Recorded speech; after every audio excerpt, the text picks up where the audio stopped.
Do you have enough to retire? That question alone could support the entire financial planning industry. Now, we can't know how much we'll need in retirement because we can't see the future, but there is a handy tool called the 4% rule that we'll talk about today that can help you understand how much you might need when you retire.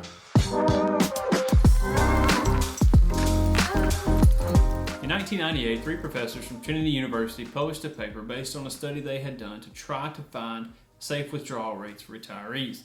One of the methods they investigated was called the 4% rule. The 4% rule basically said that if you began withdrawing 3 to 4% of your retirement portfolio held in stocks and bonds, that over a period of 30 years you would be very unlikely to exhaust the funds in the account.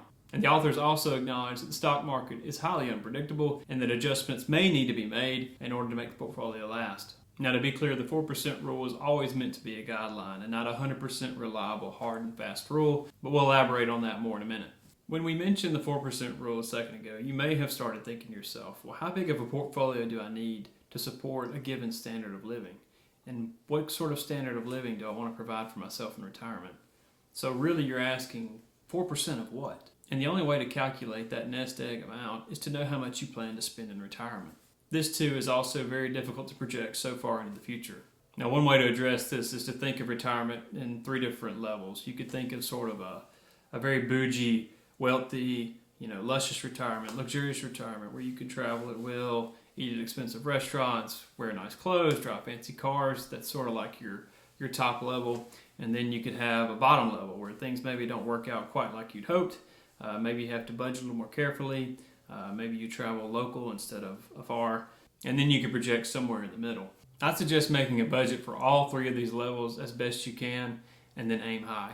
Now, as you make these forecasts, be sure to think about things like whether or not your home will be paid off, if you'll have kids at home still, do you plan to travel a lot or a little? All these things will impact your total cost of living and ultimately your nest egg number. Calculating your annual spending as 4% of a larger number is pretty difficult, but 4% is actually a reciprocal of 25. So you could just multiply your annual spending by 25. That'll also give you that nest egg amount. Your annual spending then would be 4% or 1/25 of that total amount. So for example, if you think you need about $100,000 to live each year in retirement, you would just multiply that by 25 to get $2.5 million.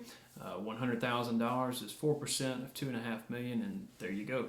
To me, multiplying by 25 is a lot easier than dividing by 0.04. You should also consider making some adjustments to the 4% rule. In 1998, when this study was published, a 30-year retirement was pretty common. But these days, with the FIRE movement, with medical technology improving and people just living longer, retirements do last longer than 30 years in many cases.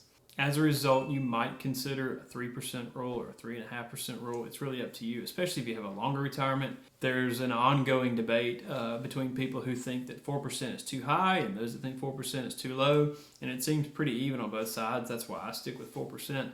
But you can make adjustments based on your age and your expected length of retirement. They give loans for a lot of things, but there are no loans for retirement, so it pays to be conservative when you forecast that number. Now, for more information about financial independence, be sure to check out our channel. We've got a lot of links in the description below to other videos we've done. We've also got links to our website, markmoney.com, where we cover basically any topic in personal finance. Thanks again for your time. God bless and take care.